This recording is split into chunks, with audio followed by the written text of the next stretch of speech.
When developers make a video game, they imitate life and create tiny universes for the player to explore, escape to, or overcome. More importantly, developers know that same game has to have charm, be unique in mechanics or combat, capture part of the player's soul, and intertwine with their coding, and hopefully make mad stacks. There's no universe that has my heart more than that of Mega Man, specifically the JRPG series on the Game Boy Advance, Mega Man Battle Network.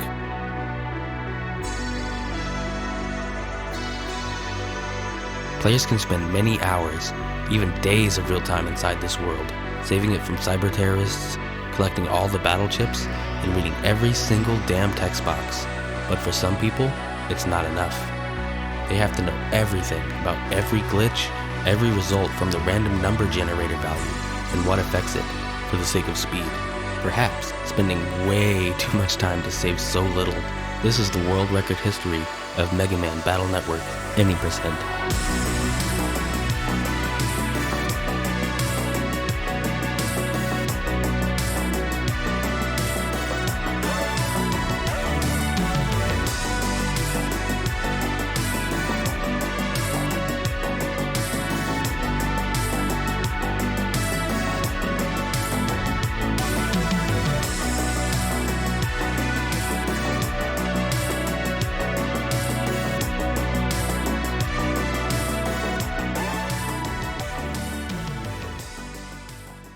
What makes the Battle Network series in general fun games and compelling speedruns is the battle system, that to this day is still pretty unique. Net battles take place on a 3x6 grid, with the player controlling half of the grid at the start and the enemy controlling the other half. You can move up, down, left, and right. The object of the battle is to reduce the virus's or opposing Navi's numbers to 0 without letting your own numbers reach 0, duh. The player has two methods to attack. The classic Mega Buster that is weak but somewhat fast, used by pressing B or holding it to charge the buster once you unlock the ability to do so. The second, and main method, is using Battle Chips by pressing A. Battle Chips can vary in effect, attack range, damage output, and animation speed. They can only be used once in a net battle. The player has a folder of 30 chips, 5 of which are randomly drawn at the start. 8.5 seconds after the player chooses chips, the player can open the custom gauge to choose more chips by pressing L or R. In one turn, you can only take chips that are the same kind or the same code. The code referring to the fact that every battle chip is assigned a letter of the English alphabet. So typically, you want to fill your folder with powerful chips of the same kind or code for better flow, or just ignore that and do whatever. Interest in Battle Network speedrunning first popped up on Speed Demo's archives in March of 2006, when a user named Raven75 made a thread with his route notes and even demos of the first 2 sections. Unfortunately, progress on the route halted just a month later, and those demos are lost to time. There was no spotlight on Battle Network 1 for almost 3 whole years, until someone named Bag of Magic Food joined a different BN thread on May 27, 2009, offering his expertise on what few early strategy discussions there were. Hold on, y'all listen to this beat a sec.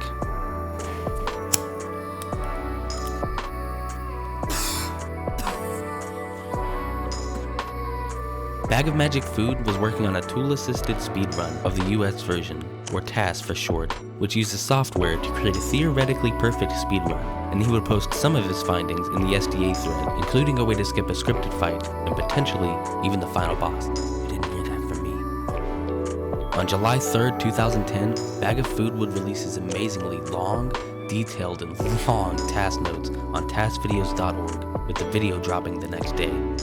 The final time for this task was a mind-blowing 55 minutes and 40 seconds in real time and 54 minutes in game time. Let's examine how this was accomplished.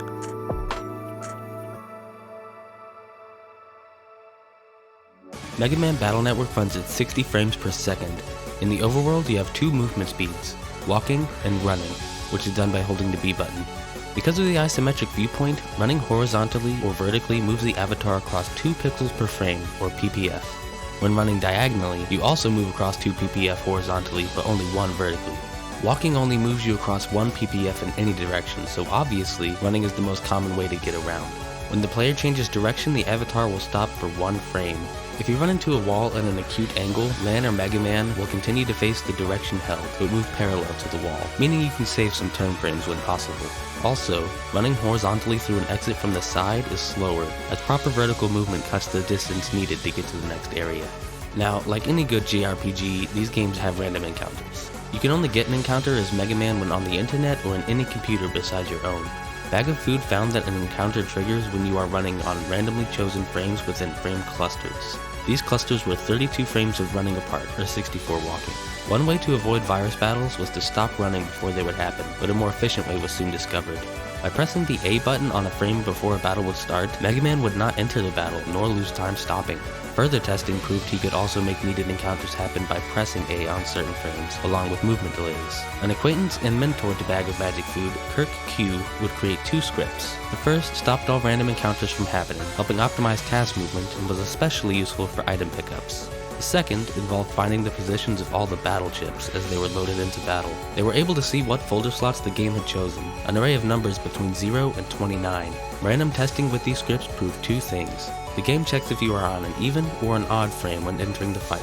This is called parity. In every frame, it swaps a random pair of the slots in both orders.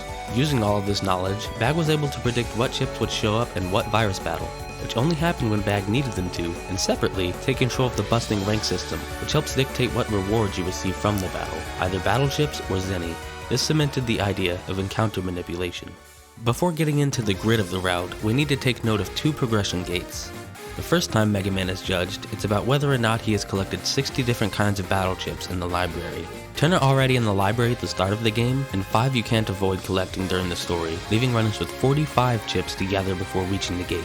These can be collected from mystery data, a sort of treasure chest with either fixed or random contents and locations, getting certain ranks on virus battles, buying them from the mini shops, or trading chips with either man or machine.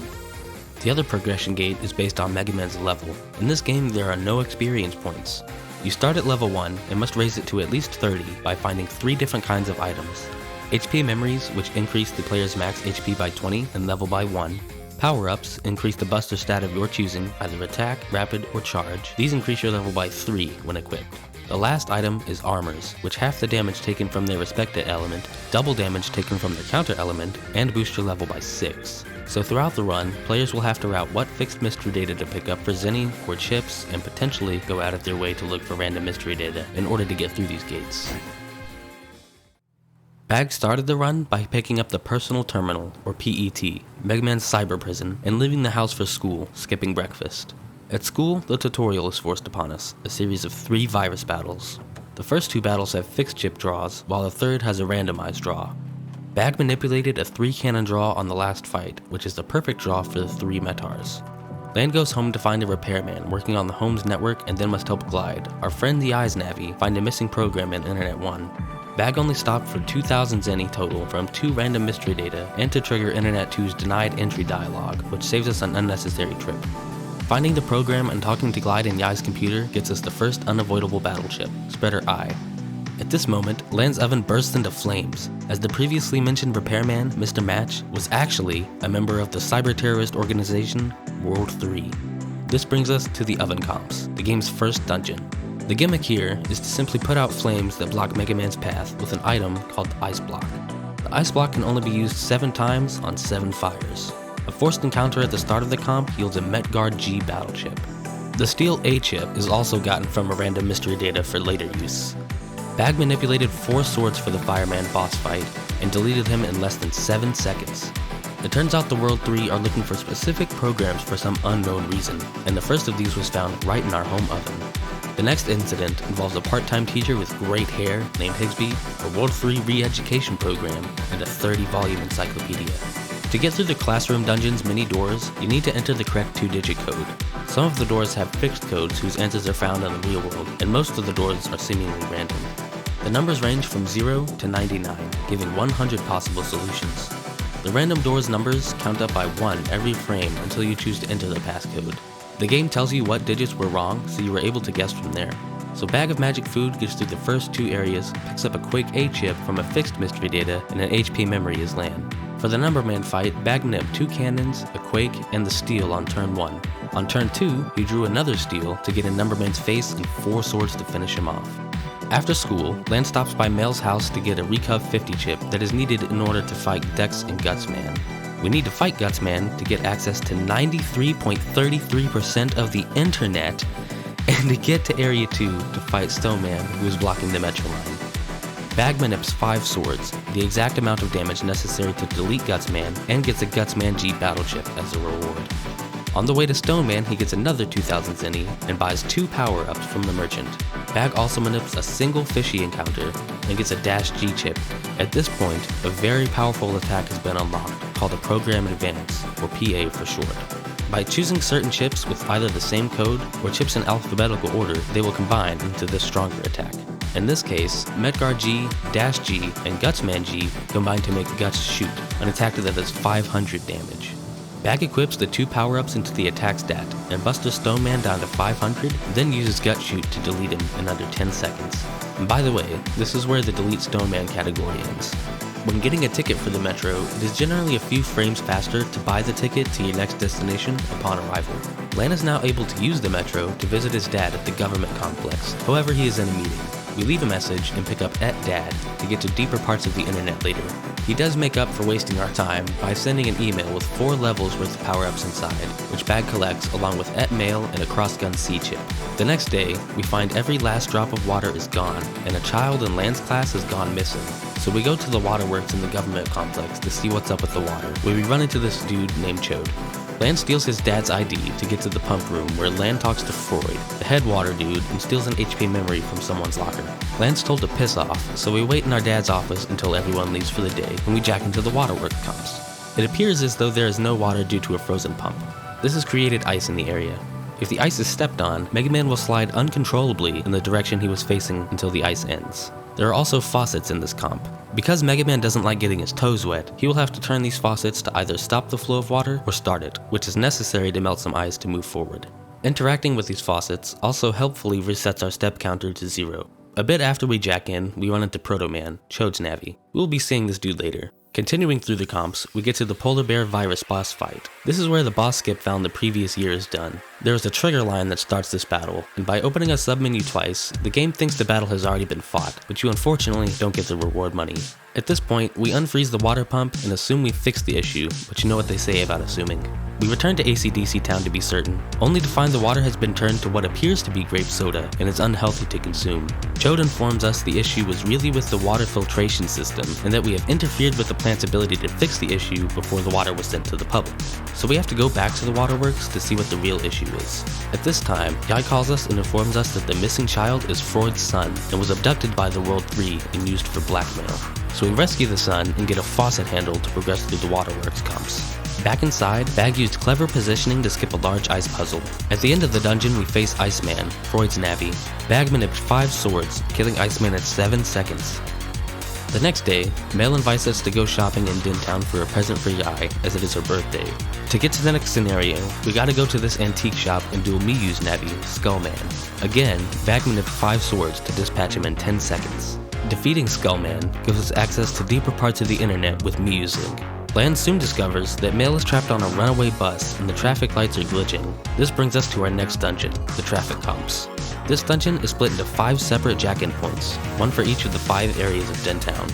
We must fix the lights one at a time in order to stop the bus externally. This dungeon is color themed, but it is possible to do even if the player is unable to tell the difference between colors. When Mega Man passes through an orb, it switches which path is lit up, and only those lit paths can be walked on, with the exception of gray areas, which can always be walked on. Bag picks up 5 more chips for the library, an HP memory, and some zenny in these comps. The boss of this dungeon is Color Man.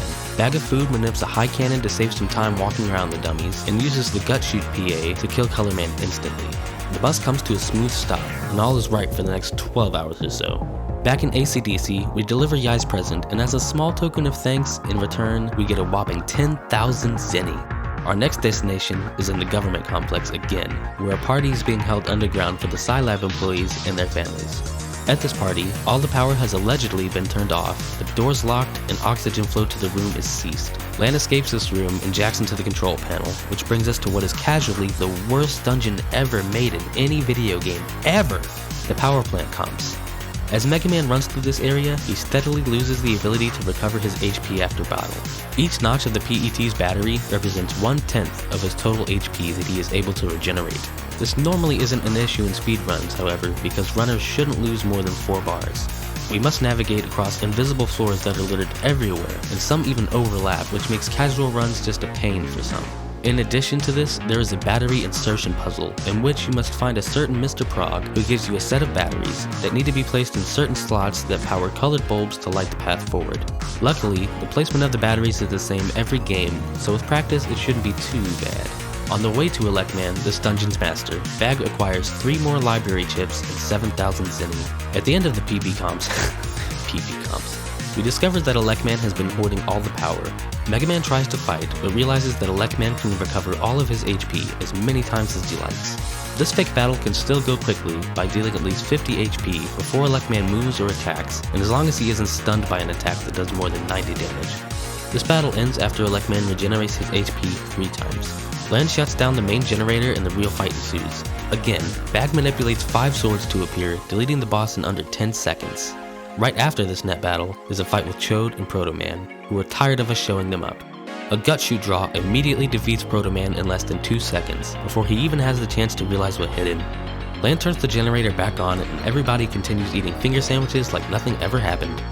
Upon waking the next day, we are forced to track down Chode in Den Town, who gives us a subtle hint about how to begin finding the World 3 server address, located somewhere deep in the Undernet. So, we go talk to our old foe, Higsby, who gives us Hig Memo, the first of 4 memos needed to access 4 different areas of the Undernet. In Higsby's new chip shop, Bag buys some chip trader fodder and uses the 3 chip trader to acquire more chips for the library.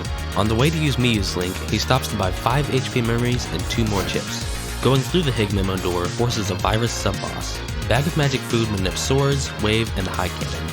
Continuing through the internet, Bag collects more chips, uses @dad to again have quicker access to deeper parts of the internet, buys 1 more HP memory and wood armor, which brings us to level 30.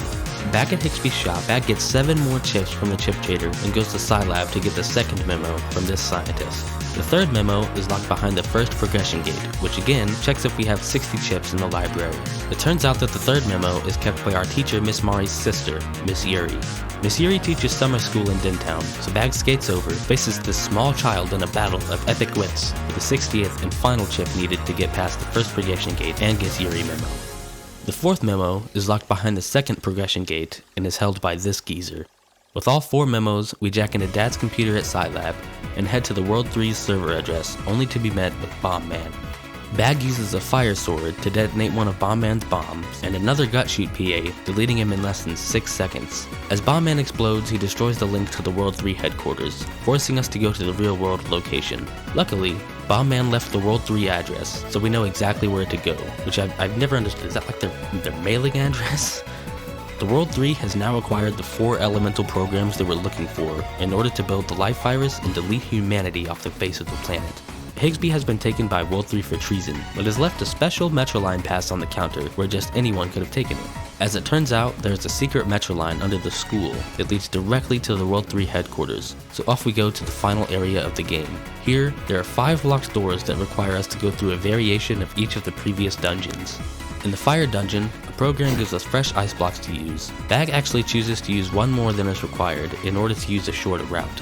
The school dungeon has all seemingly random doors. The ice dungeon is pretty short with 0 faucets, but the trick here is sliding to the right low enough to bump into a corner rather than slide off the edge. The traffic dungeon is also extremely simple.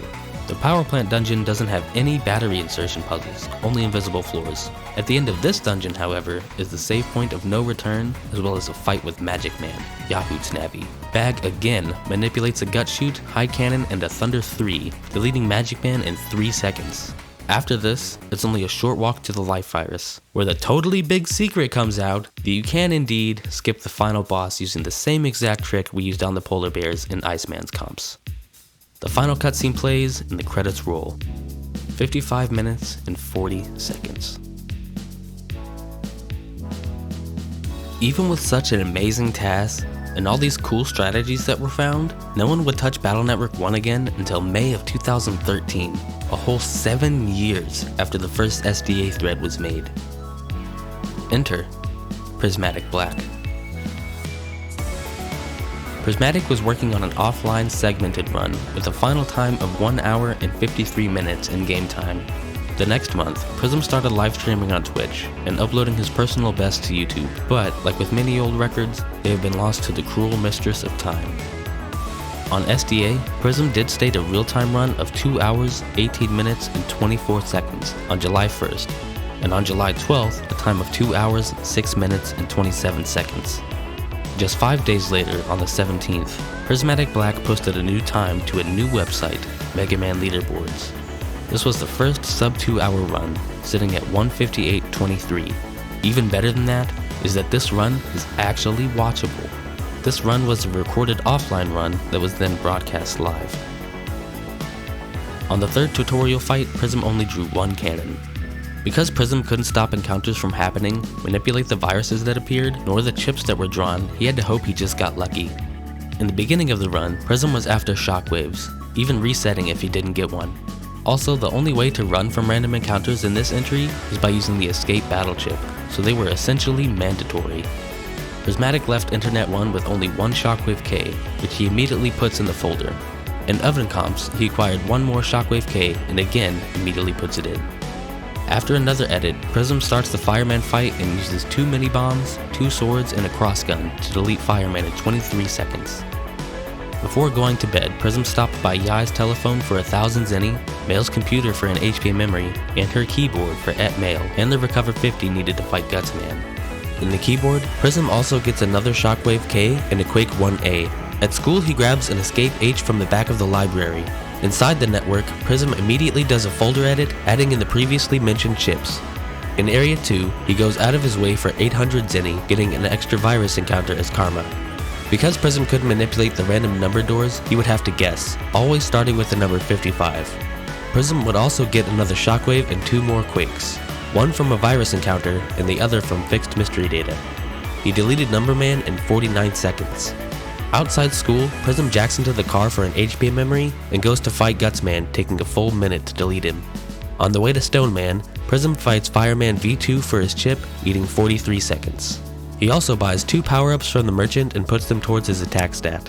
Through Internet 2, he did have some good fights in Escape Luck, but accidentally took a fight he could have ran from, which unfortunately only netted him zenny. Stoneman was then deleted in exactly 33 seconds. Prism then took 2 detours for another escape chip in the TV and 5000 zenny from the vending machine. Before going to the waterworks, Prism stops by Higsby's to buy an elect sword to use against Iceman for double damage. In the waterworks, he had decent escape RNG and a rough fight with the Cloudy and the Volgear 2 in an attempt to get a cloud chip, and he got the Polar Bear skip after one failed attempt. Prism melted Iceman with elect sword, high cannon, and a shockwave, and it took him 27 seconds. In Dentown, Prism goes to summer school for the power-up and the blackboard before jacking into Miyu's pot for a Quake 3C. On Skullman, Prismatic took an Aqua Tower on turn 1, Elect Sword on turn 2, and a Fire Tower on turn 3, deleting Skullman in about 30 seconds. In Traffic Comps, Prism's main goal was escaping from encounters as soon as the opportunity arose, and collecting more resources, most notably another escape chip. On Colorman, Prism took Quake 3, Fire Tower, and a Shockwave to win the fight in less than 30 seconds.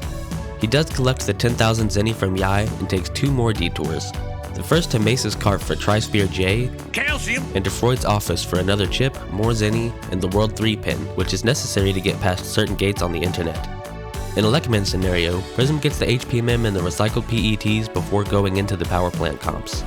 Inside, he wastes a bit of time from taking a couple fights in order to get Ring Zap 3 and failing to do so. During the first Electman fight, Prism waits until he stops moving and is about to attack before starting the stun lock. The second fight went by at a decent pace thanks to Prism putting the power-ups in the attack and charge stats. However, he was only able to take 1 chip per turn. The fight took 3 turns and was done in 28 seconds. Protoman went by in similar fashion with slightly better chip draws in the beginning, but this fight took 35 seconds. Next up was the 4 memos and 2 progression gates. On the way to use Hig Memo, Prism did this just to flex, and uses the World 3 pin to get past this gate in Internet 1 for Trilance M. Prism also stopped at the Merchant and Internet 4 for 2 more chips for the library. Because he had thought he was getting poor chip drops prior to this point, Prismatic elected to run around Internet 7 and fight 2 extra encounters for chips when he didn't need to. Back at Higsby's, Prism buys 6 more chips and neglects to use the chip trader. He gets the last chip needed to get past the first progression gate in the cubby behind the quiz kid and acquires the 4 memos without issue. On the way to Bombman, Prism had 4 encounters he couldn't first turn delete or escape from, and even had a 3-turn fight costing quite a bit of time.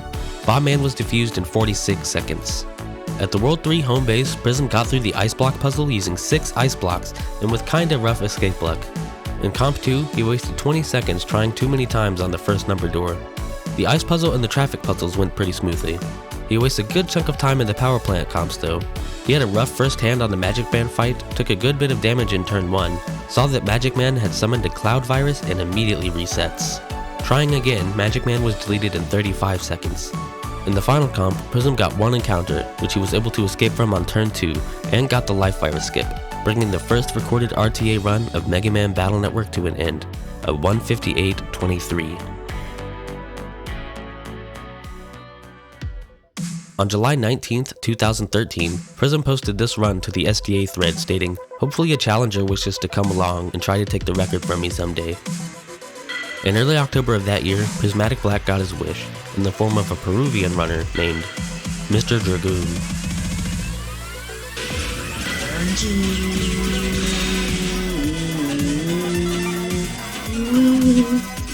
Live and let die. Now join me in my quest for fire. Glenn, you got mail. Glenn, you got mail. My god, no. You gotta be fucking kidding me until I get this goddamn same RNG. Ooh, baby. Over the next 9 months, Dragoon would bring his time down by almost 33 minutes, getting it closer to Prism's. Look at this. Just look at this. You know, WWE forever. What's a life virus? What's a life virus? Take that, Prismatic, and your mom. Then on June 20th, 2014, Mr. Dragoon would get on a fabulous run. In Internet 1, he would save at the 2 random mystery datas and reset if the contents inside were anything but 1000 zenny. At the second mystery data, it took Dragoon 9 resets to get it right. Getting this zenny allowed Dragoon to purchase a power-up, which he put into his attack stat. He also left Internet 1 with 2 shockwaves as opposed to Prism's 1. Mr. D elected to delete Fireman V2 after the Electman split to save about 20 seconds on the fight. The biggest time save though came from Mr. D simply not running around Internet 7 looking for chips he didn't ultimately need. Everything progressed pretty smoothly from there, and it all came down to how Mr. D handled the endgame. During the Magic Man fight, 0 clouds were summoned, resulting in a pretty amazing split. Even still, getting the world record relied entirely on Final Comp RNG and the LifeAura skip. WWW! Forever! Ah! Yes! Yes! Yes! Ah! Yes!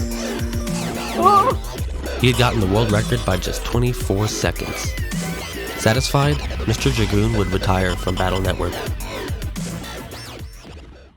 Mr. D's whir was definitely a good run, but PrismaticBlack was not out of practice by any means. He had been busy preparing for AGDQ 2014, which was streamed on January 15th. July of that year would be quite a month for BN1 speedrunning. On the 5th, Prismatic would upload a video titled Folder Stacking Discovered. The strategies were not developed or implemented at this point, but keep that in mind for now please. On the 8th, Prism got on a decent run with Taraj42 as a guest. It was a roller coaster of a beginning, being ahead on Stone Man but falling behind after Color Man. During the Memo split, he had good fights and escape RNG, but more importantly, he didn't run around Internet 7 looking for chips he didn't need, putting him ahead of his PB by about 3.5 minutes. In the Bomb Man split, he had amazing escape luck and had a good Bomb Man fight. After some rough World 3 comp escapes, Prism arrived at Magic Man. The first fire summons were 2 Metar 2s which were easily handled. The next 2 summons happened to be a nasty combination, a Cloudy 3 and a Megalian. It was all downhill from there.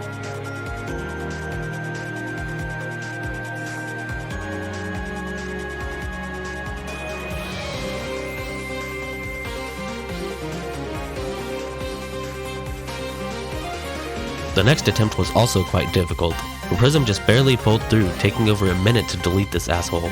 It would again come down to the final comp and the LifeAura skip.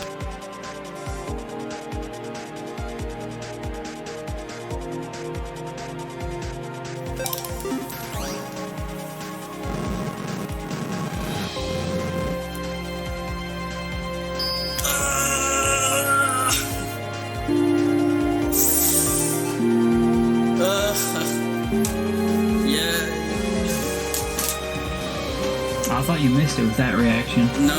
Good job. I wanted to keep it ambiguous. GG Dragoon.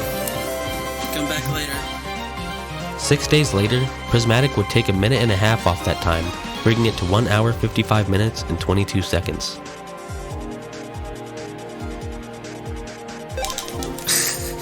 That skiff was like ridiculous. On the 16th, Prism would set not one, but 2 world records. The first was a 1:53.37, which was not highlighted because the second world record set that day was this. Oh man, I didn't.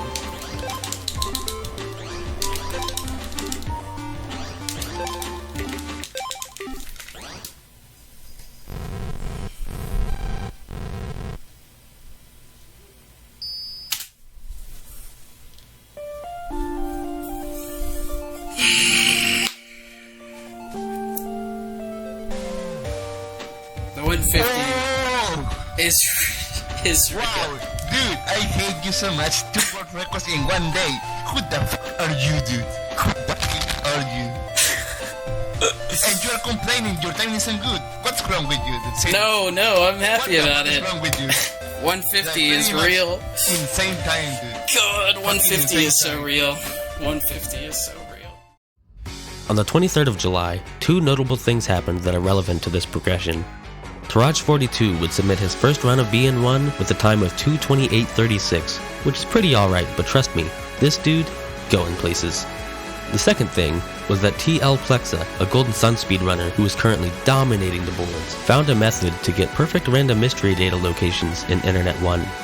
This setup involved precise positioning of Mega Man's shadow in relation to the warp pad in Land's HP, saving and soft resetting, then buffering movement into the warp pad in order to guarantee the RNG value that corresponds to the optimal random mystery data locations. This also proved 2 other things. RNG did not progress on the title screen, and the process of exact positioning, saving and resetting, and buffering specific movement could be applied to many other things. PrismaticBlack would implement several setups and manipulations into a new route, and on September 9th, he performed this route for a new world record. Let's take a look. Still unable to manipulate the third tutorial fight, Prism drew a mini-bomb and a cannon. Upon jacking into Land's computer, he immediately moved a couple pixels to the left, save and reset, then buffered upright to the warp to get the optimal mystery data locations. Prism got the 1000 zenny from these mystery datas on his first attempts. While in Internet 1, he also manipulated a 2 Metar fight and 2 cross-gun chips to appear, which resulted in a very early shockwave. On the way to the Lost Mr. Prague, Prism messed up a manipulation and would continue through Internet 1 without manipulation, which resulted in a couple poor fights and another shockwave conveniently. In the oven comps, Prismatic did a manipulation to draw a mini-bomb on the forced single Metar fight. This netted him a Metguard G. From here, Prism continued through the comps normally, with 2 encounters and another shockwave. Before the Fireman fight, he moved into this corner, saved and reset, then buffered up to draw 4 swords on Fireman. During the fight, Prism had to buster Fireman over 20 times in order to progress the RNG enough to get Fireman to move where Prism needed him to. On this fight, Prism saved 20 seconds over his previous world record, really proving the value of this tech. Before going to bed, he went to Mel's HP for the Recuv 50. Inside, he saw the title screen 3 times and got 2 virus encounters. One for a library chip and the other for an early Quake 1A. At school, Prism got the escape from the library before sneaking into class. In the school comps, Prism would manipulate every encounter, one right after the other, mostly for Quakes. These fights were all flappies and were all defeated with a single shockwave. He had a total of 7 Quakes before he was satisfied. Because solving the final number door triggers a cutscene that then goes into the Numberman fight, Prism could not manipulate this boss. He had to hope he drew as many Quakes as possible. Amazingly, throughout the course of the fight, he only drew 1. He deleted Numberman in 44 seconds. Gutsman could also not be manipulated because there is text that starts the battle. The fight was pretty slow, taking 1 minute and 10 seconds to complete. On the way to Stoneman, Prism did 3 separate manipulations for 3 -Gs and also did the random mystery data manipulation, but only taking 1, which took him 4 tries to get. During the boss fight, Prism drew 2 dash attacks and a gut shoot. During the Iceman scenario, Prism skipped the elect sword in favor of manipulating gut shoot. Prism would manipulate escape chips and fights that would give him chips for the library, or even no fights at all, again, resetting to the title screen after each one. He had also gotten the polar bear skip quickly. On the second visit, at some point Prism just stopped doing the manipulations in one area, resulting in 3 unlucky encounters. Skullman could also not be manipulated due to text initiating the fight. The fight was pretty good though, taking about 28 seconds to complete. Traffic comps went by in similar fashion to the waterworks. Prism had manipulations for most of the dungeon, which were nearly flawlessly executed, but at some point in the final area he just stopped doing manipulations in favor of just getting lucky. This cost him just a couple encounters with less than favorable draws and no really useful rewards. On Colorman, Prism drew Tri-Spear and a Gut Shoot, resulting in a great fight and even better time save. In Power Plant 1, Prism seemingly messes up a manipulation for a Rattan chip and continues anyway, only costing 4 seconds at most. In Area 2, the manipulation stopped, however Prism got lucky encounters, making it through quite quickly. In Area 3, Prism messes up a manipulation for Rimobit, but requires it a bit later. Even with these hiccups, he managed to be about 10 minutes ahead of his PB upon entering Power Plant 4. Because Prism had forgotten to equip a power-up, he lost a bit of time on the first Electman fight. On the actual fight, Prism had a manipulation to draw Tri-Spear and Gut Shoot. However, he needed Electman to move back to be able to hit him properly. Electman was uncooperative, so Prism decided to reset and try again, failing to get the proper draw on the second and third attempts. On the fourth attempt, Electman was defeated properly, which led into a Gut Shoot manipulation for the Protoman fight right after. To draw the PA though, he needed to waste one turn to add chips. On the way to use Hig Memo, Prism got an amazing escape luck, but messed up a manipulation. This manip was set up simply to have a quick fight. He even managed to get a couple more chips for the library before the virus boss fight, which was not manipulated. In Area 5 though, Prism needed more library chips. He unfortunately did not have a manip for this area, so he decided to save and reset if he didn't get the ideal fights or any escape chips. He reset 3 times here, ultimately costing him just 24 seconds on the split. Internet 6 saw another failed manip and reset for a fast fight. After this single manip though, Prism just went through the area hoping to draw escape. Internet 7 went by in the same manner. Internet 8 though was quite interesting. Prism changed 3 manipulations for escape chips without resetting to the title screen. On the Bomb Man fight, Prism was able to manip Tri-Spear, Heater, and Gut Shoot. The fight took 9 seconds. All that stood between Prism and an inevitable world record, Wily comps, and OSG. The first 3 of these comps were not manipulated. In the Oven, School, and Ice dungeons, Prism drew escape on every fight. In the Traffic comp, he forgot to save before moving, which ruined the manipulation. This also resulted in a poor draw on the next fight, and therefore warranted a reset. On the rest of the encounters for this comp, Prism didn't draw a single escape on turn 1, evening out the previously gained time in the split. Magic Man, thankfully, did have a manipulation, where Prism messed up his placement by like a pixel or something, which was 1 reset. Then he repositioned and tried again, which resulted in that same incorrect draw. At that point, Prism took a fight to ensure he didn't get an encounter on the way to Magic Man and tried again. He took Tri-Spear, Gut Shoot, and High Cannon in that order. All he had to do for this fight was simply mash A, and Magic Man was deleted in just over 3 seconds before he could even summon Double Clouds. In the final comp, Prism got 2 encounters with first turn escapes and did this.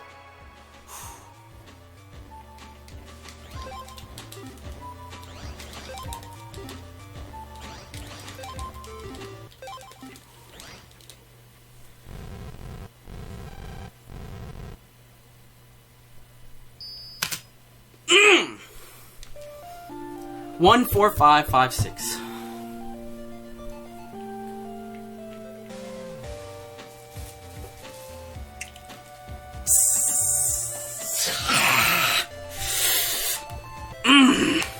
Damn. Jeez, dude. Ugh. That's ridiculous. Oh. Damn, I didn't only beat world record, I've destroyed it. That was stressful.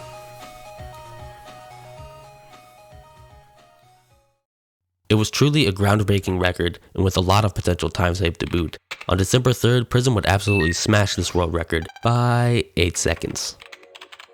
During this time, another runner was working offline, putting quite a bit of practice into learning this new round, and on the very next day after Prism's 8-second world record, a new record was posted to Mega Man leaderboards. The runner was Doison. He would do runs on the Japanese version of the game. This was because the Japanese version was cheaper than the US version at the time, and that is still usually the case today. The 2 versions had about the same amount of text boxes, with the US version having slightly more, but the real-time save came from the time it takes the 2 versions to save and then reset. The US version takes exactly 166 frames to save and then reset at minimum. The JP version takes 106. This is 60 frames of difference, which means the JP version is exactly 1 second faster at this process than the US version is. This clearly adds up over the course of a long RPG. Prismatic saved and or reset, and mostly a combination of the two, exactly 108 times, including mistakes and safety saves. Since Doison started his BN journey using this mostly manipulated route, he had naturally better execution throughout the route, in his movement, chip selection, fights, and folder edits. He did have kinda poor escape luck in the power plant, but had a successful ring zap 1 manip, and was able to skip a fixed mystery data that held 2000 zenny. Since he made less mistakes, he also saved and quit less over the course of the run. His biggest mistake was on Elect Man, trying to get him to move back in the proper draw, wasting just over a minute.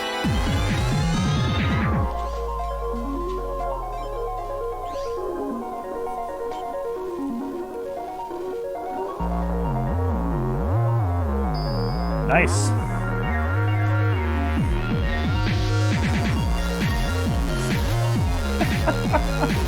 The time was 1:41:50. Just 9 days later, Prism uploaded a new world record on the US version. This was possible due to getting extremely lucky on the number doors in the school, and on Numberman himself. More importantly, it was because of a new escape manipulations in the waterworks, and on the Gutsman and Skullman fights. Since there was text before these fights, this manip involved an audio cue done on a text box that initiates the net battle. I got shoot for Skullman by using a sound cue.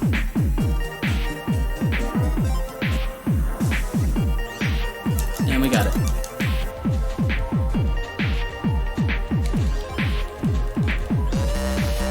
This new record was just 6 seconds faster than Doison at 1:41:44.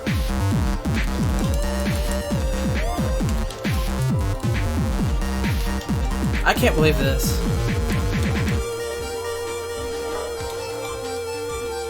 What?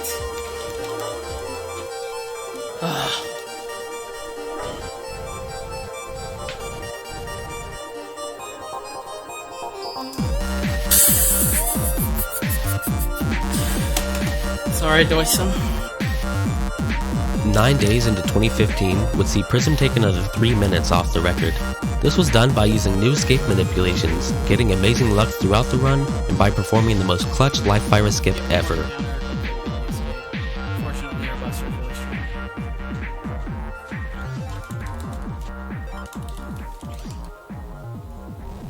strong. Fuck. Damn, son. I YOLO'd it. Oh my god, I can't believe I did that, dude. All or nothing.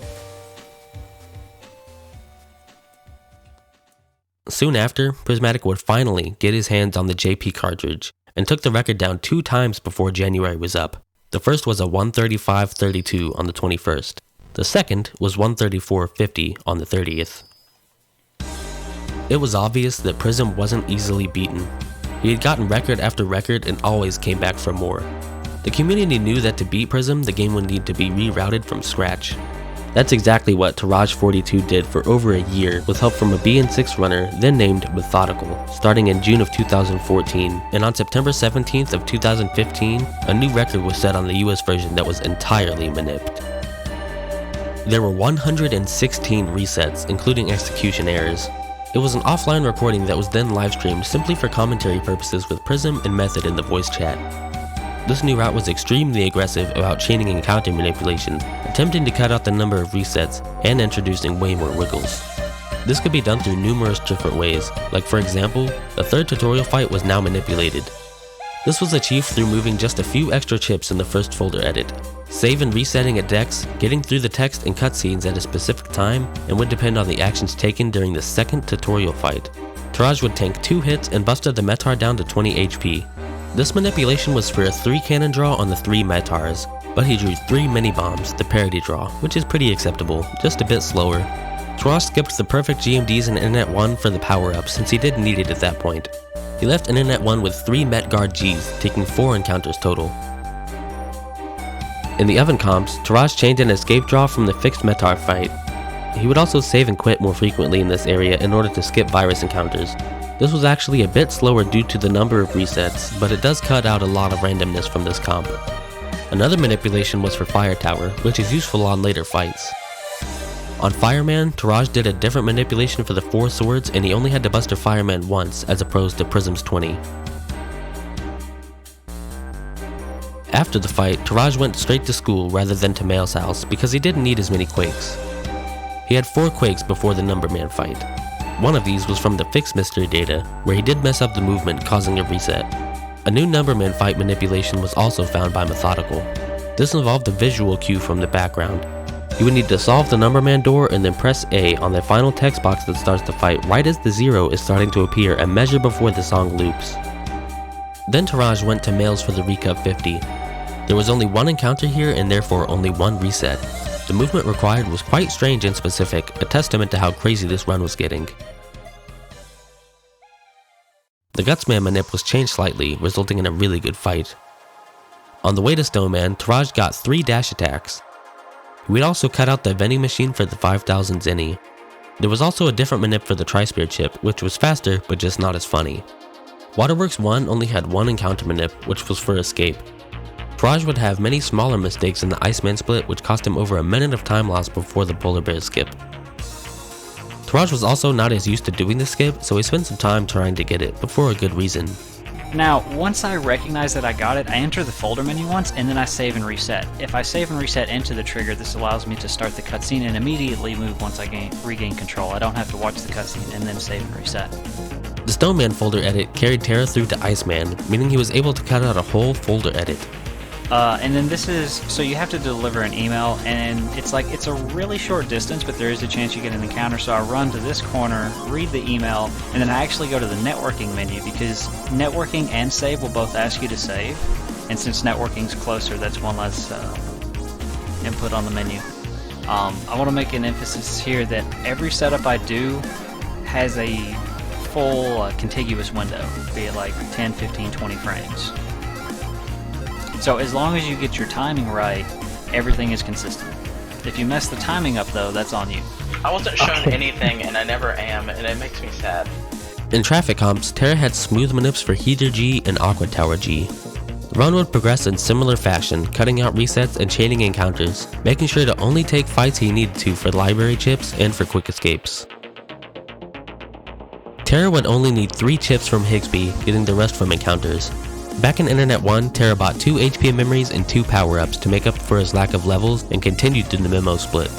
Terra trades the Howitzer chip to this guy for a Buster Punch chip. From here, the ideal manipulations would be for escapes or fast fights if an escape draw could not be found. Next was the World 3 comps and Magic Man. Terra had full manips for these comps as well. So he put out numerous fires, solved number doors, starting from 44, slid on some ice, ran through orbs and over invisible paths until he got up to Magic Man, all the while manipping for escapes. Because Terra couldn't manip the final comp, he had to get lucky on his draw. Unfortunately, he only picked up 2 escape chips in the run, so he just had to take the fight, but this new record was poised to be a big one. Then this happened.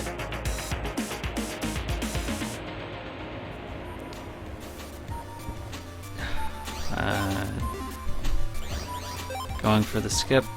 So this is like a 1-frame trick where you move for 2 frames and then pause.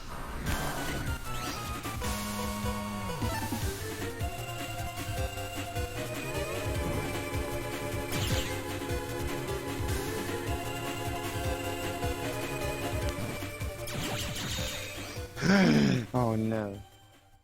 This route was a science. It was formulaic. If you messed up a manipulation late in the chain, you would have to start over from the beginning of the chain, costing a lot of time and more often than not, killing your run. Taraj42 had made a ton of mistakes over the course of this run, but still managed to get the world record by 7 seconds. This run was also quite new, and Terra would inevitably get better at the route and introduce slight changes, bringing the record down 4 times within 2 months by over 9 minutes. We did it. Oh, it's not a 130, but dang, we were close.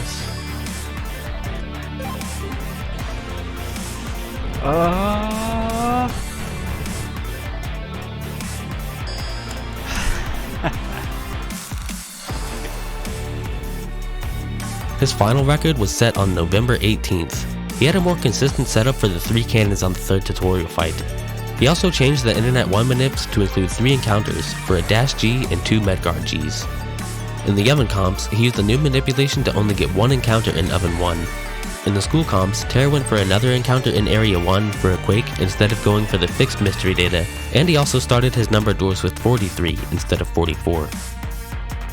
Right after Snowman, Terra talked to this old man who gives us Recuv 80 if we find his dentures. He collects the dentures immediately after defeating Colorman and delivers them after defeating Protoman. Getting the Recuv 80 here allowed him to skip the manipulation and fight for it in the Memo split. There was also a new manipulation chain for the final comp before the LifeAura skip. Taraj would get 2 encounters here, obviously drawing escape on both. This involved an audio cue performed on the final text box to jack out from World 3 Comp 5. His execution throughout the run was nearly flawless, save for 2 small errors. The final US record was now this.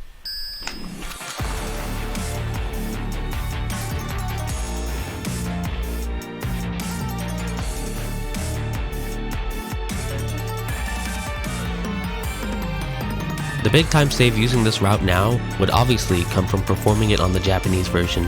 PrismaticBlack would be the first to do so, and over the next few months, he would learn this new route and then set a new record on February 2nd, 2016, bopping Terra by just 10 seconds with a time of 1:21:27.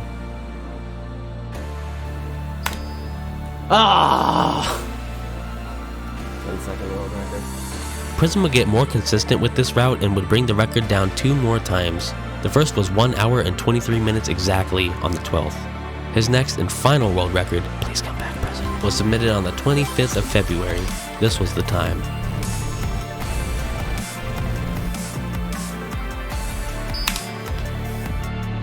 This game was quite intimidating for many speedrunners in the community. Nobody would go after the world record for 2 whole years until Dallas EXE from Spain. He was armed with new strategies, including skipping some manipulations in the Oven comps in favor of just getting lucky, a change in the bubble wrap fight, and a newly discovered glitch that occurs in Traffic Comp 5. Because of a strange interaction with the cutscene that takes place after completing the area, if you press R to jack out, it will completely reset your step counter.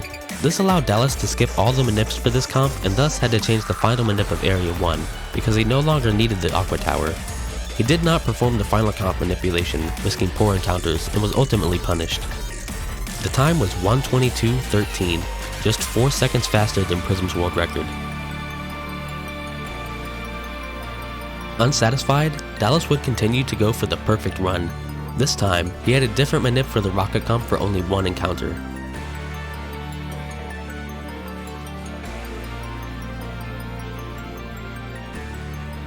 "1:20:58 was submitted on February 11th, 2018. This world record stood for 2 years. It was certainly impressive, but the universe of Mega Man Battle Network speedrunning was soon to be shook to its very core. On May 16th, 2020, a Reddit user by the name of Skin Is My Name posted this to the Battle Network subreddit. Basically, it was found that if you put out a specific fire and then go back to AC/DC Town, you could skip not only the final boss, but the majority of the World 3 comps, ending up right at the credits. This is called Reddit Skip and was tested by Chaotic DX.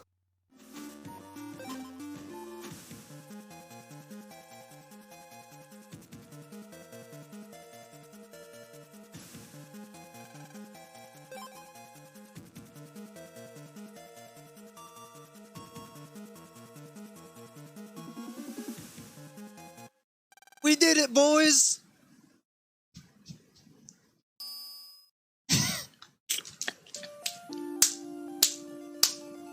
This game is so fucking stupid. Here's this one speedrunner who goes by Rish to explain Reddit Skip just a little bit more thoroughly. In order to understand how Reddit Skip works, you first need to understand how cutscenes trigger in Battle Network. The game keeps track of 2 things to know if a cutscene should play or not: your progress byte value and temporary flags. The progress byte is just a value that indicates what part of the story you're at. For example, it advances when the tutorial is over, when your oven light's on fire, when you go to sleep, etc. Temporary flags are a bunch of binary flags that indicate if certain things have happened at the current place in the story. For example, have you talked to this NPC yet? Have you entered this area yet? Have you put out this particular fire, etc.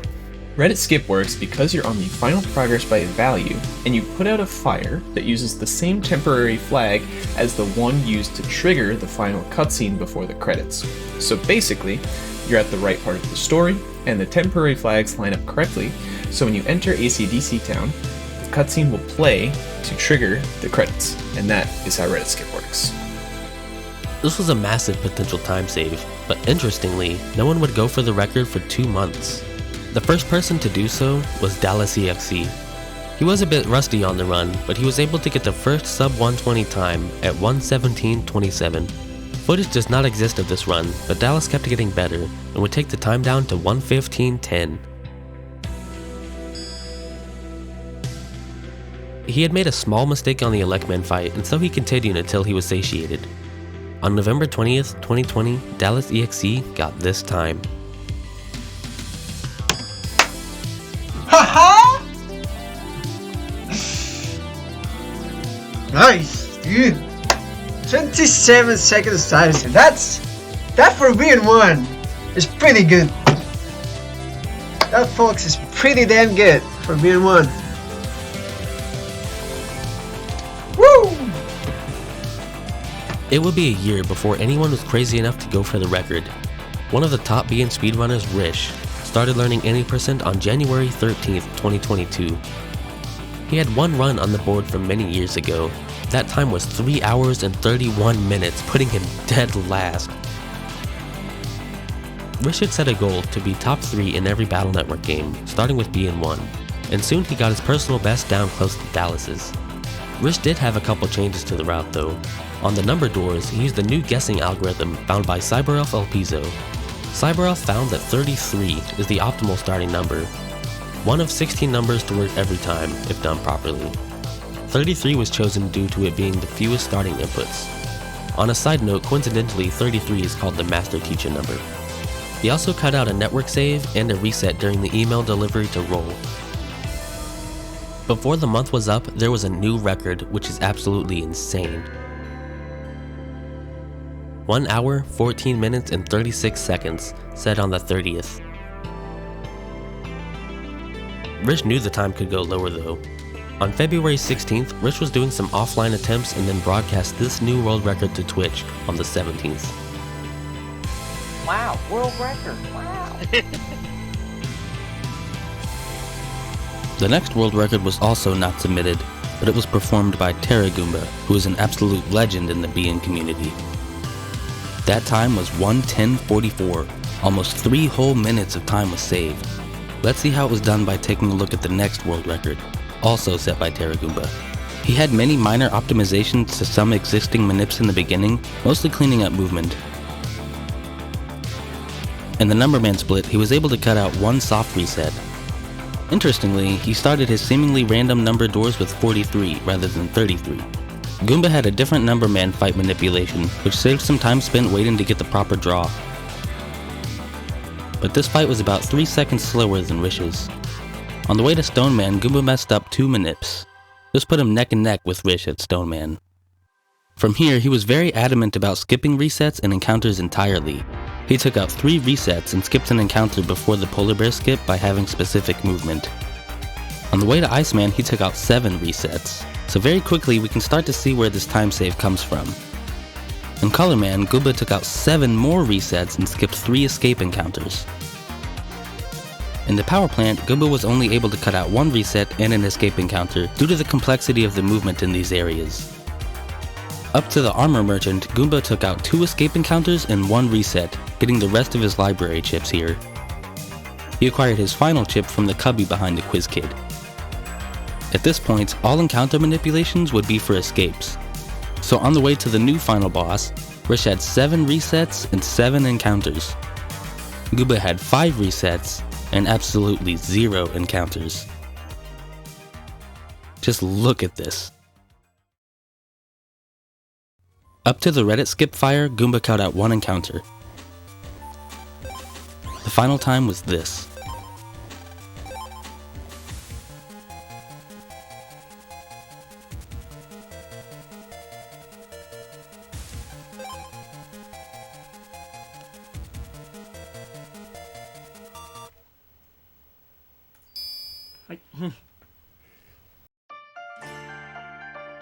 And that is where the record officially stands today.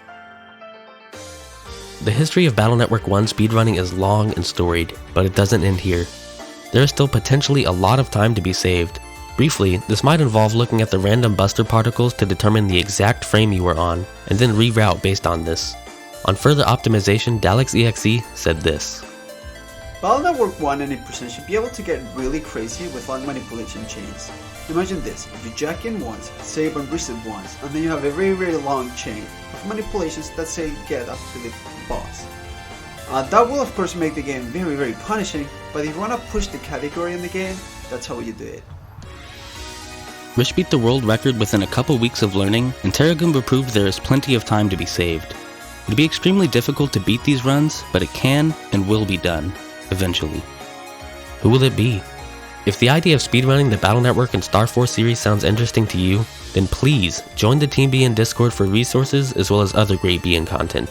Please go support the runners on Twitch, and if you want to hear the music without me running my fucking mouth over it, those links are also in the description. Thanks for watching. Subscribe if you enjoyed it, because we got a lot more games to go through. Links to my Discord and Twitter are below, where I post updates on content and marathons. I myself do BN runs on Twitch, so that's down there, as well as my Patreon where you can support this content directly, and get some fun perks out of it with more to be added as I grow. Thanks again, and I hope you all have a great rest of your day.